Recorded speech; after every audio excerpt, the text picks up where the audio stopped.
Ao ler esse texto na semana próxima passada, meu espírito foi tão impactado pelo que acabei de ler, e tantas vezes na minha vida eu li esse texto, mas em nenhuma das tantas vezes que li, impactou tanto meu espírito quanto desta última vez. Esta semana, eu li várias vezes esse texto. Hoje mesmo, pelo menos umas 5 vezes eu li esse texto. Porque essas 2 noites que passei sem dormir, na terça e na quarta-feira, esse texto me rasgava o interior de uma maneira absurda.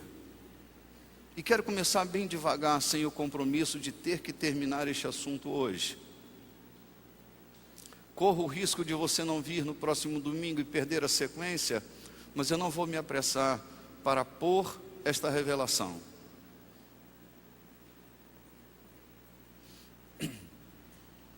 Estava falando no domingo próximo passado, domingo de manhã, sobre a influência dos 2 mundos, ou dos múltiplos mundos que nós vivemos. Nós vivemos a realidade de céus, e não a realidade de um céu. Dizia eu que no inglês há 2 palavras para falar de céu: o céu, sky, e o céu, heaven, céu de Deus. Mas eu quero dizer que essas 2 palavras são limitadas demais para descrever a realidade dos céus existentes. Não existe só o céu sky e o céu heaven. Céu não é um local geográfico.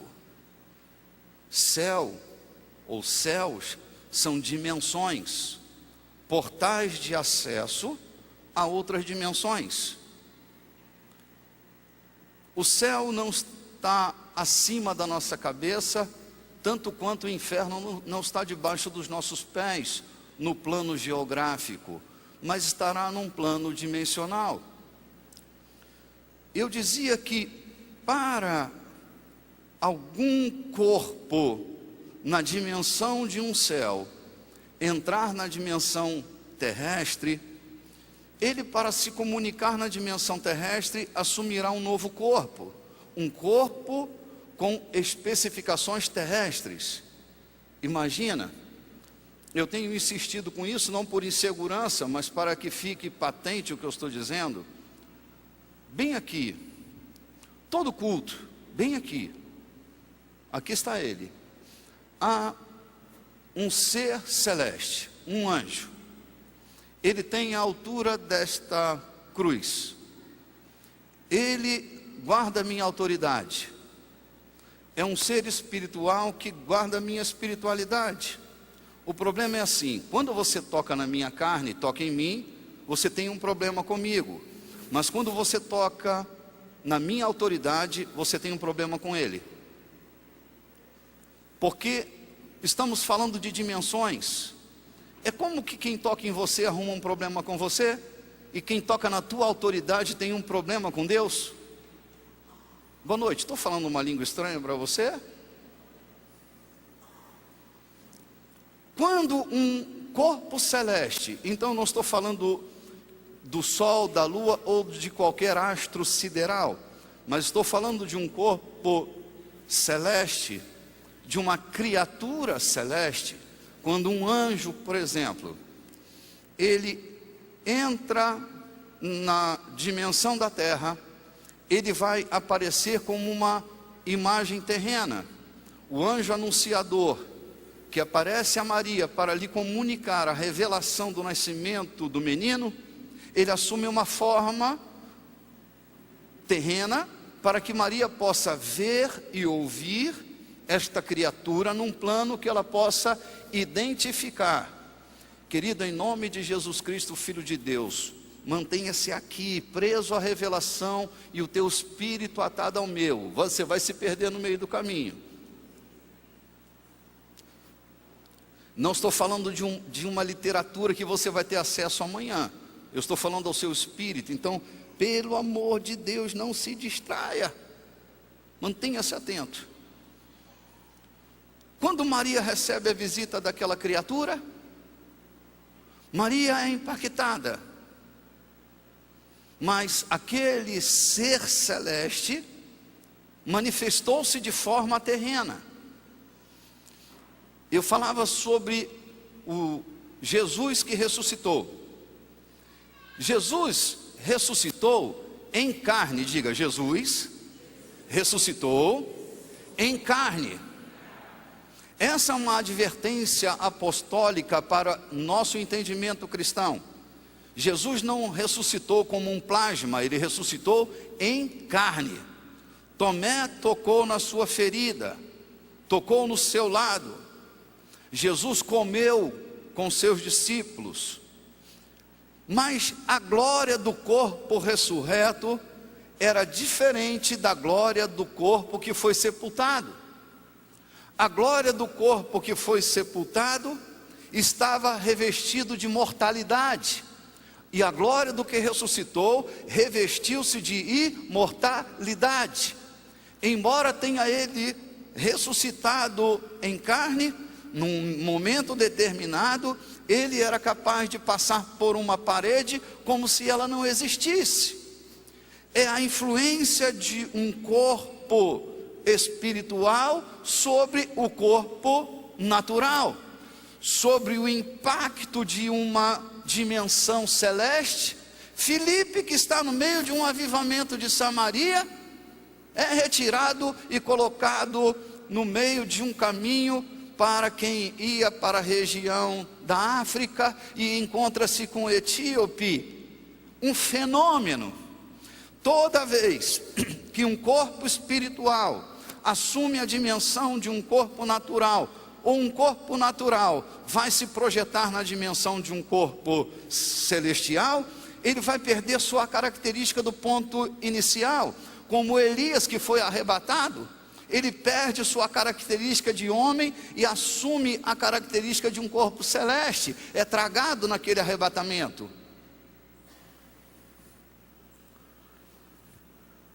Quando a semente divina entrou no nosso espírito, fazendo de nós novas criaturas, a dor deste parto, o impacto que a semente divina produziu dentro de nós, para gerar a nova criação que agora somos, não é muito diferente do que eu estou te dizendo. Foi um corpo celeste, a semente divina. 1 Pedro 2,14, a natureza, diga natureza divina, quando rompeu, não, com entusiasmo, quando a natureza divina rompeu com a natureza humana, meu tabernáculo terrestre foi invadido pela semente celeste e uma nova criatura nasceu. O nome disso é novo nascimento. Não precisa repetir mais. Você pode fazer parte do hall de membros de uma igreja e nunca ter nascido de novo. Diga ai.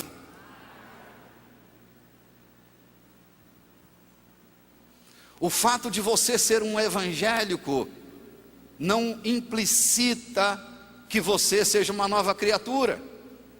Você entrou num conceito sociológico, aprendeu o evangeliquez, fala como os evangélicos, se comporta como os evangélicos, foi adestrado na cultura evangélica, mas nunca nasceu de novo. O novo nascimento gera dores. Um parto, e nasce um menino. O menino nasce e recebe logo um estímulo, e ele chora. Uá! Ele não chora por causa da palmadinha, senão os médicos estavam em apuros, processados todo dia, né? O tapinha. ele chora, porque o oxigênio do mundo exterior agora está rompendo as entranhas deste menino. Quando aquela pureza do ar que está lá no ventre da sua mãe, agora esse menino é exposto ao mundo exterior, que ele vai, a dor que ele sente, por causa da expansão deste ar no seu pulmãozinho, e o impacto do mundo do lado de fora, assumindo agora a natureza de um ente que está do lado de fora, vivendo a realidade do mundo exterior, vai gerar nele as dores, e é inevitável, ele tem que chorar. Ele não chora porque recebeu uma palmada, ele recebeu uma palmada para chorar. Eu não posso crer que uma criatura nasça de novo, se ela nunca sentiu dores ao nascer na natureza de Cristo. Porque a natureza de Cristo vai roubar de nós a nossa velha natureza. A nossa velha maneira de negociar. A nossa velha maneira de nos comportar. Nossa velha maneira de viver. O que o apóstolo chama de vã maneira de viver. É o impacto da natureza divina na natureza humana. A minha fala descomprometida com o roteiro, tá bom para você assim? Então eu vou deixar meus apontamentos para domingo que vem. Eu dizia, terrível é o impacto da natureza de um ser espiritual quando se apropria da natureza humana. Quantos de vocês já viram um endemoniado aqui? Levante a sua mão bem alto para que eu possa ver. Não foi com você, é claro, não? O episódio. Querido, você concorda comigo que o impacto desta natureza espiritual sobre a natureza humana é de uma inferiorização terrível? No corpo, no tabernáculo terrestre, a visita deste ente espiritual produz deformações de muitas naturezas, desde a deformação do caráter a do próprio corpo. Eu assisti a uma mulher, ela era uma funcionária nossa, e quando ela era possuída por demônios, esta mulher, ela subia, levitava, girava no ar, como um astronauta na gravidade zero. Ela girava no ar e caía dentro de uma bacia cheia d'água e não tornava uma gota d'água fora da bacia. Essa mulher, diante dos nossos olhos, e sobre o impacto da repreensão do nome de Jesus sobre o demônio que estava nela, ela sumia, virava gás. Íamos encontrá-la no último banco da igreja, rastejando pelo chão. Sumia, virava gás na nossa frente. O impacto de um corpo celeste num corpo terrestre. Expulsava eu o demônio de um rapaz que, possuído pelo demônio, ele virava um índio. Ele não tinha a aparência de um índio, mas a sua pele ficava vermelha como a pele de um índio. Suas feições eram as feições de um índio.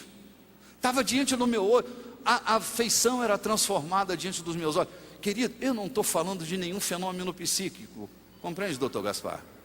Não estou falando de nenhum fenômeno psíquico. O seu psiquiatra está entendendo o que eu estou te falando. Não era um problema psíquico. Não era uma anomalia psíquica. Não era um transtorno.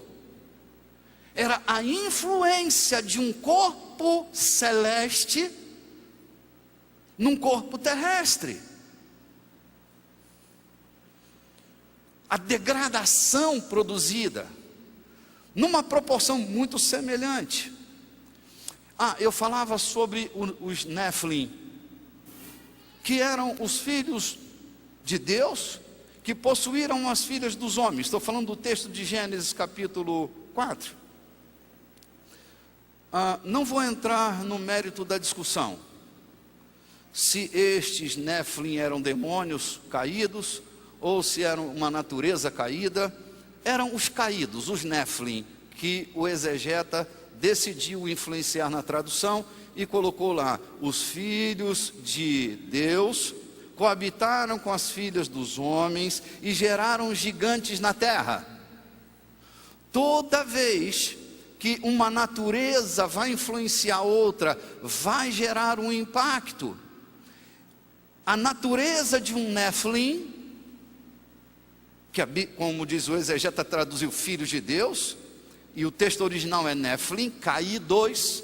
Todo sufixo rim em hebraico é um plural, como querubim é querub-im, esse im é plural, ok?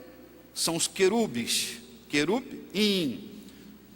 Então, os Néfilim coabitaram com as filhas dos homens e geraram gigantes na terra, e esses se tornaram notáveis guerreiros na antiguidade.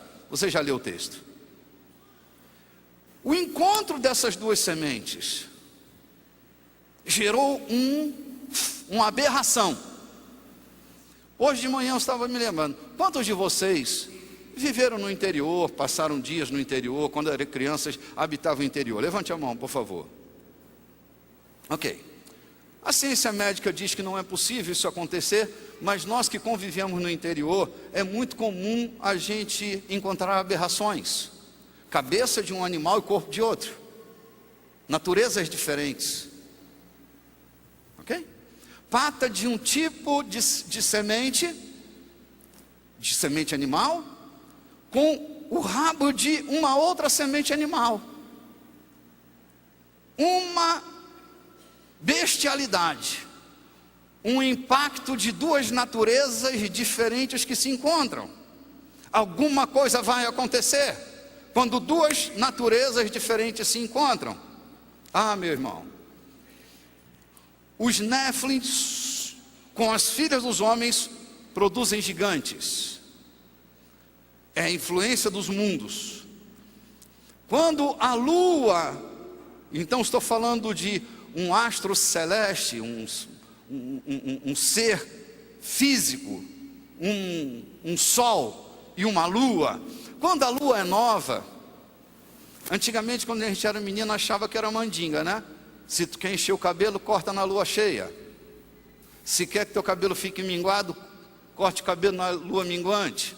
O que nós não sabíamos, porque não tínhamos ferramentas de aferição, é que o macrocosmos produz influência brutal sobre o mundo em que habitamos, e até sobre o microcosmos. O corpo sofre influência até da mudança das marés. Boa noite, tem gente por aqui? Estão compreendendo o que eu estou te falando? Isso quer dizer que a glória de um corpo influencia na glória do outro. A ciência quântica chega a dizer que os quântons, as energias liberadas de um corpo, seja inanimado ou animado, influencia no outro corpo, animado ou inanimado. Você não acredita? Fique do lado de um mal-humorado de manhã até a tarde e veja como vai terminar o seu dia. Vou te mandar uma caixa de cibalena. Cibalena não existe mais, né? Da Neuza. Uma caixa de Neuza para você. Porque são influências de glórias. A glória de um mal-humorado na glória de um bem-humorado. Alguém vai dominar alguém nessa parada. Quem for mais forte, não é?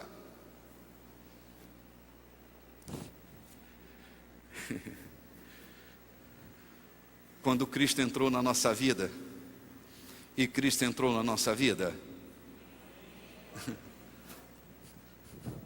os que foram influenciados pela glória do Cristo, acho que estavam dormindo agora. A minha pergunta é: tem alguém aqui esta noite que foi influenciado pela glória do Cristo na sua vida? a sua vida hoje é cheia do Espírito Santo? Alguma coisa tem que acontecer. Não pode ser que você era um Zé Ruela enxuto e na tua experiência cristã você seja um Zé Ruela molhado. Alguma coisa precisa ter mudado na tua natureza. Não é na tua roupa, não. Não é no teu comportamento para os outros verem, não. A tua natureza foi mudada. O que aconteceu foi um impacto na natureza. Quem está em Cristo não é um crente. Ser crente é mole, mano. Se você for bom de teatro, tu engana todo mundo. Mas ser uma nova criatura é o resultado de uma relação íntima do teu velho Adão com o novo e último Adão, Jesus Cristo, que entrou em você e mudou a tua natureza. Sabe, quando o pecado que habita na nossa carne, ele tenta assumir o controle, a nova criatura que está em nós fica em pânico. Não suportamos o pecado, entramos em crise. E não é uma culpa porque alguém está dizendo ou alguém está falando, é uma crise de natureza. É a nova natureza dizendo, não, eu não sou mais isso, não, eu não penso assim, não, eu não ajo desse jeito, meu Deus. Porque você é uma nova criatura. Tem o DNA dele em você. Meu Deus do céu, como Daniel que entra na Babilônia e muda o nome de Daniel. Podem tentar mudar o teu sobrenome. Podem tentar mudar o teu título de eleitor.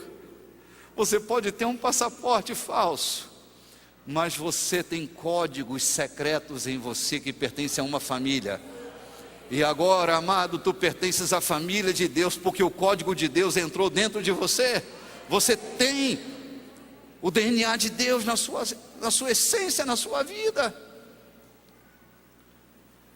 Portanto,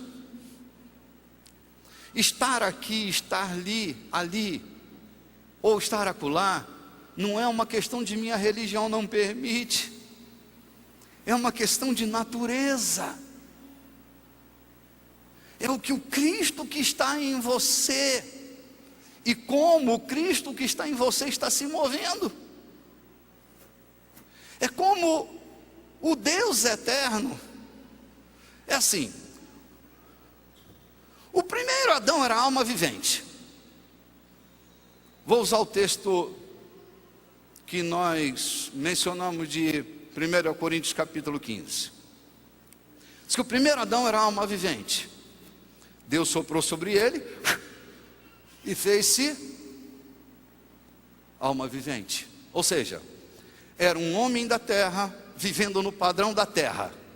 Alma vivente. Ele tinha vida nele, e a vida era perene nele. Mas o último Adão, o último homem, que não é da terra, é do céu, é espírito vivificante. Alma, espírito, vivente e vivificante. Quando você funcionava como alma vivente, você só era uma alma que vivia. Mas quando você foi impactado pela natureza divina em você, você assumiu um novo status na sua vida. Você se tornou nele, que te vivificou, o espírito vivificante está em você. Então você não só tem vida, mas você produz vida. É uma vida efervescente. E gerou um novo padrão para a sua vida. Se você vivia simplesmente uma vida emocional, almínica, uma vida devotada as emoções, você em Cristo assumiu um novo portal de acesso. Você se tornou nele um espírito vivificante, de formas que um homem natural discerne tudo naturalmente, porque vê tudo no plano natural, é controlado pelos gráficos da economia mundial.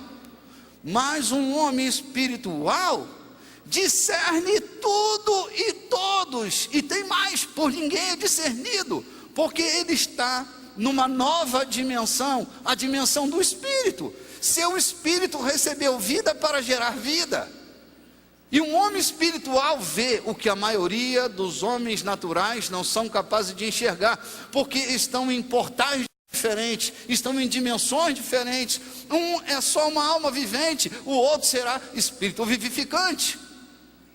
Um é um homem da terra e o outro é do céu, e nós que fomos enxertados em Cristo, precisamos nos tornar cidadãos do céu. Isso não quer dizer que tenhamos que nos tornar alienígenas, quer dizer que os nossos pés estão aqui, na realidade terrestre, mas a nossa cabeça está naquilo que está por vir. Dizia eu, que quando na terra da Babilônia estava Daniel orando, clamando por uma resposta, na dimensão celeste, Deus enviava uma resposta, e um anjo ficou incumbido de trazer a resposta. Então estamos misturando dois mundos, um que facilmente a gente vê, que é Daniel orando, e um outro mundo que a gente não vê, que é um anjo que desce com uma resposta. Você crê que a Bíblia é a palavra de Deus? Pode entender que você não é um saduceu. Há anjos e há ressurreição? Muito bem. Quantos saduceus temos aqui esta noite? Nenhum. Não tem saduceu. Tudo bem. Daniel está orando na Babilônia. Na verdade, assim, hoje estava conversando com minha mulher, vou fazer uma retificação domingo que vem. Daniel entra na Babilônia, passa para o mundo Medo, e assume também a história do mundo persa, né? São 3 dinastias. Não tenho muita certeza se Daniel está na realidade da Babilônia já, ou na realidade do mundo Medo. Domingo que vem eu vou trazer uma resposta mais objetiva, porque eu não tenho memória para isso. Mas ele estava orando, e não estava orando na Pérsia, ele estava orando dentro do território da Babilônia. Aí, o texto diz que entra uma criatura de uma outra dimensão. É um príncipe, o príncipe da Pérsia. Ora que nós não estamos na Pérsia, nós estamos aqui no território da Babilônia. Ok? Estamos no território da Babilônia. Não sei se naquele momento da história era Dario, ou se no momento daquela história era Nabucodonosor. Já a gente vai resolver isso. Mas não importa, o fato é que nós não estamos no mundo persa. Mas o príncipe da Pérsia se interpõe a este anjo que vem trazendo a resposta a Daniel, porque ele é um príncipe persa. Aí diz que nessa batalha travada nos 21 dias de oração, Deus envia Miguel, o príncipe da nação de Israel. Ele entra em contenda e repreende o príncipe da Pérsia, e a resposta pode descer até alcançar o território da Babilônia, onde está Daniel. Olha o que está acontecendo. Nós estamos em dominações constantes, é assim: Babilônia, o grande império, depois vem o Império Medo, depois o Império Persa, que se une ao Império Medo, formando o Império Medo-Persa. Logo depois vem o Império Grego. Tudo bem? Você entende bem de matemática, não é? Ok. Porque é que o príncipe da Pérsia está no céu da Babilônia. O que é que ele está fazendo lá? É que no mundo espiritual, na dimensão celeste, o mundo está antecipado. O mundo se antecipa nas regiões celestiais. E o príncipe da Pérsia está dominando os ares deste mundo babilônico, para preparar o caminho para que por terra os exércitos persas possam entrar e dominar os territórios do mundo babilônico. Você está entendendo o caminho que eu estou ganhando? Eu estou dizendo para você que na nossa vida não é só o que comemos e o que bebemos. Na nossa vida não é quanto estamos ganhando ou deixando de ganhar. Na nossa vida não é só nossas conquistas na terra que são importantes. São Paulo chega a dizer que se a nossa esperança em Cristo se limita apenas a esta terra, somos os mais miseráveis de todos os homens.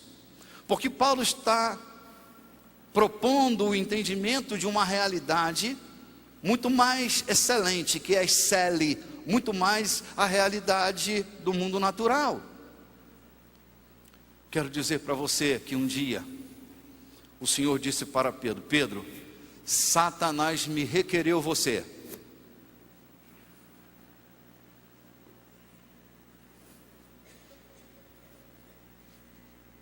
Satanás me pediu você para passar você pela peneira. Quantos de vocês sabem o que é cirandar?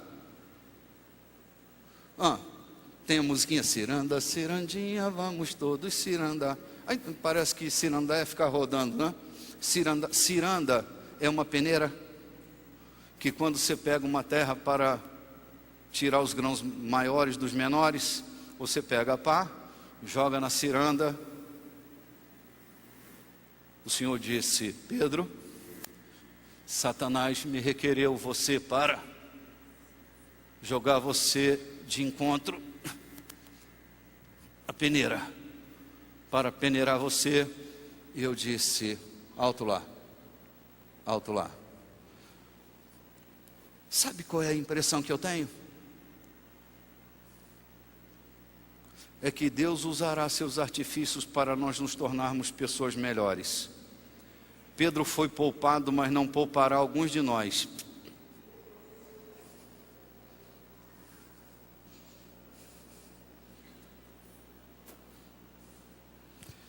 E foi isso que esses 2 dias me corroeram. 2 madrugadas intensas. Eu levantei com taquicardia e dormia de novo. E levantava com taquipsiquismo.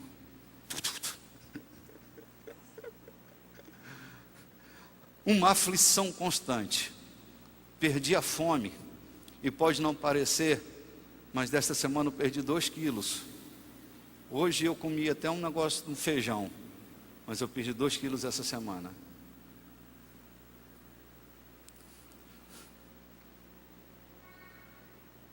Please. Você é uma nova criação. Ande conforme sua nova vocação. Repita comigo: vocação. Digo, vocação. Aquilo que saiu da boca de Deus para a sua vida. Voca. Vocacione. O som que saiu da boca de Deus sobre tua vida. Não leva um susto não. Abaixa o som, por favor. Abaixa o som. Daqui. Abaixa o som. Oi. Alô. Abaixa. Ai! Isso é para acordar você.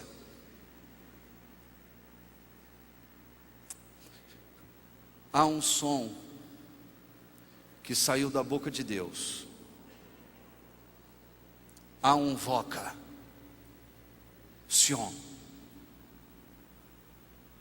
um som que saiu da boca de Deus, um chamado de Deus para a tua vida.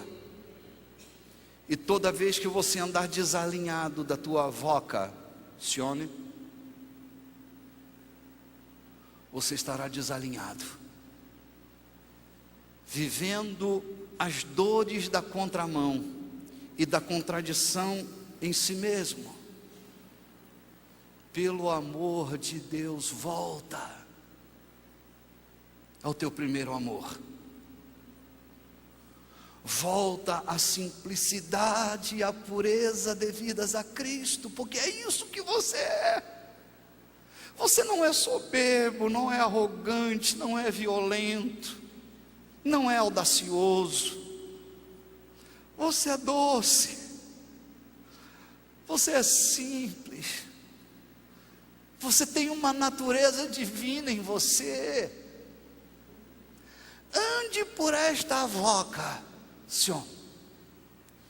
Ande pelo som da boca de Deus para a tua vida, e você não vai dar problema para ninguém, nem para você mesmo. Os problemas que nós carregamos são contradições da nossa vida. Fomos chamados para ser santos e temos atitudes profanas. Como que você vai ser feliz desse jeito? Quem é santo, santifique-se mais ainda. Quem é puro? Quem é puro? Uma pergunta, não retórica, eu quero uma resposta sua. Quem é puro? Tem meia dúzia. Não, você é puro. O sangue te lavou, o sangue te purificou, o sangue tornou você puro. O DNA de Deus, quando entrou em você, fez de você uma pessoa pura. Essa é a sua vocação. Esse é o som da boca de Deus para a sua vida. Quem é sujo? Quem é sujo? Quem tem a semente do primeiro Adão, quem tem a semente da serpente. Quantos filhos da serpente temos aqui esta manhã, esta noite? Levanta a sua mão e dê glória a Deus. Meu filho, ainda tem meia dúzia de filhos de serpente aqui.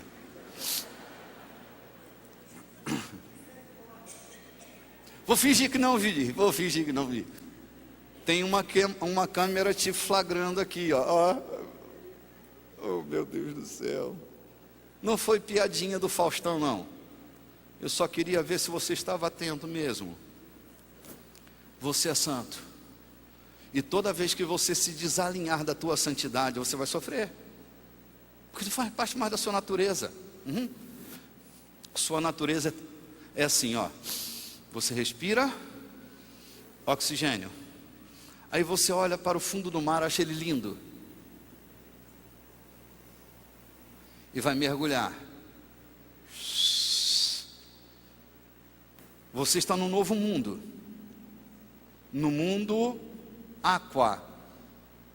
Tente respirar lá no fundo. Se você é uma sereiona, você vai até conseguir. Mas se você é um ser completamente humano, a contradição da sua natureza terrena, envolvida com a natureza da água, vai gerar em você perturbações, pode morrer afogado.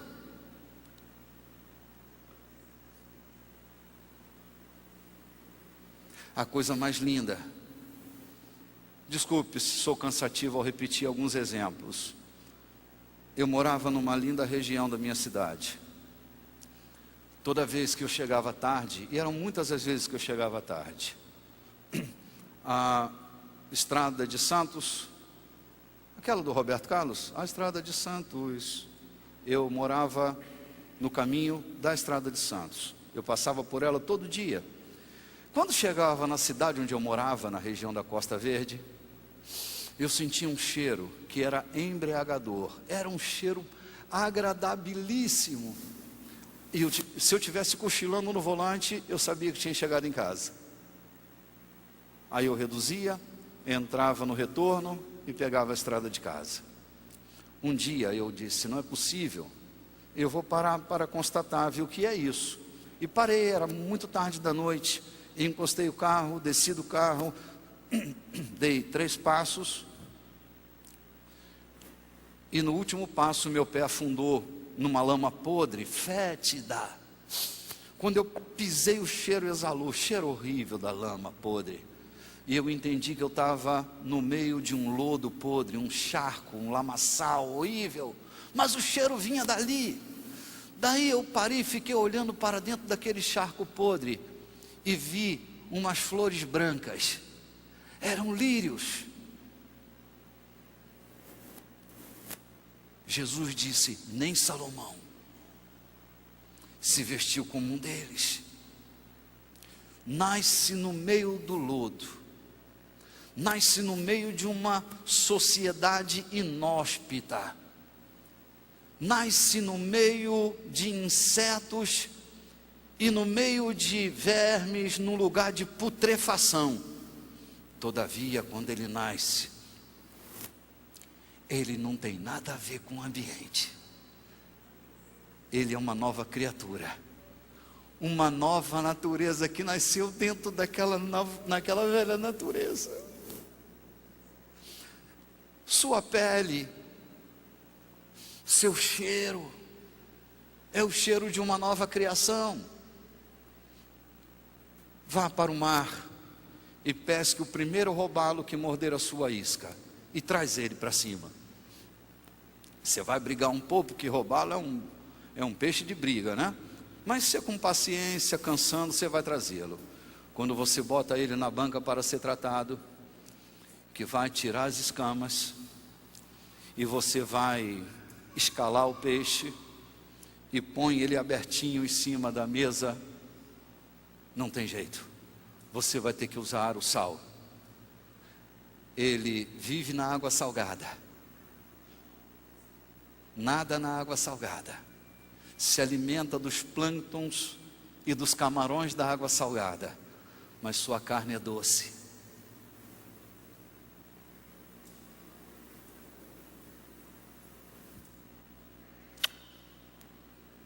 Está falando com alguém aqui? Essa natureza é sua.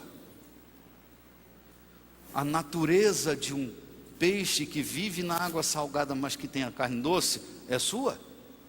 A carne está ali, e a água salgada tenta salgar aquela carne de todo jeito, mas não vai conseguir, porque a sua nova natureza, a natureza de um peixe, não se mistura com a natureza da água, embora viva no meio da água.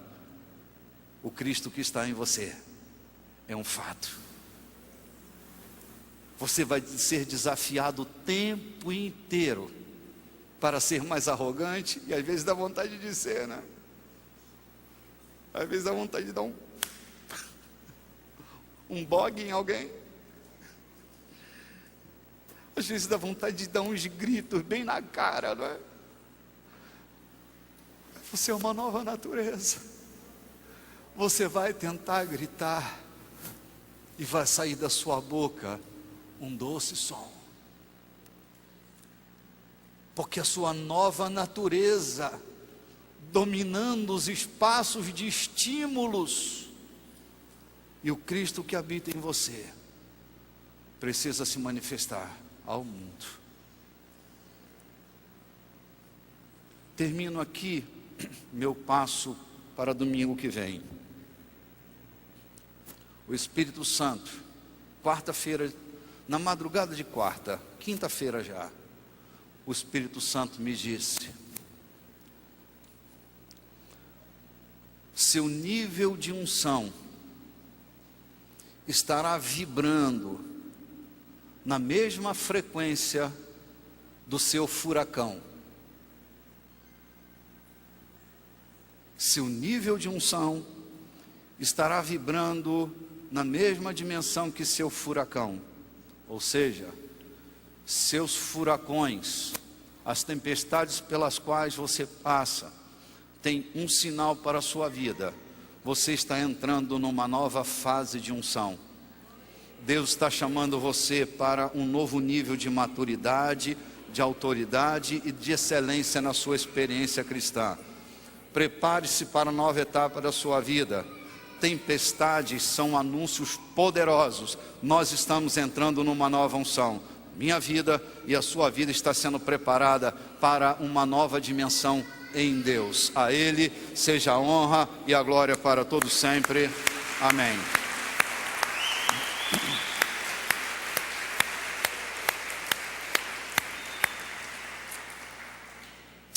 Esta noite, nós vamos nos despedindo para quem está nos vendo pela TV, para quem está nos assistindo pela internet, quem está nos ouvindo pela nossa rádio web. Eu quero agradecer muito a dedicação e o empenho tão intenso dos que trabalham no bastidor da nossa comunicação.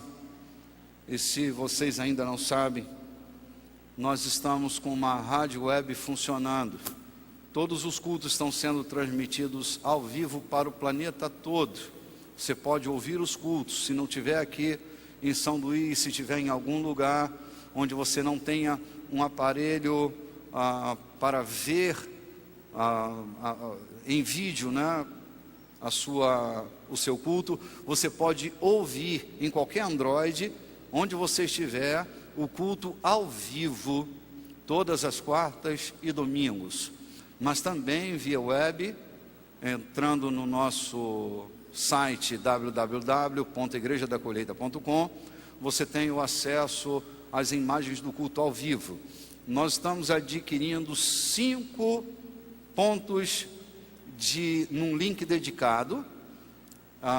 Vamos ter um cabo de fibra ótica conectado direto com o fornecedor da nossa nova internet, para que a transmissão seja perfeita para o planeta inteiro, com 100%, sem ruído. Isso tem levado um investimento assim maior do que as pernas que nós temos. Por isso estamos contando com a generosidade, com carinho e com o investimento de cada um de vocês. Obrigado pela generosidade de suas ofertas, obrigado pela honra que você entrega ao Senhor com seus dízimos. Isso tem sido um fator indispensável para que a gente avance na evangelização do mundo inteiro. Domingo passado eu estava dizendo, eu estou nesse negócio de ganhar o mundo. Eu espero que você, empresário, também esteja nesse negócio de ganhar o mundo. O que não pode é você perder a sua alma, mas ganhe o mundo inteiro. Shalom a todos os que estão nos assistindo. Desejo a você graça e paz. Até na próxima quarta-feira, no Divã da Graça, às 19h30.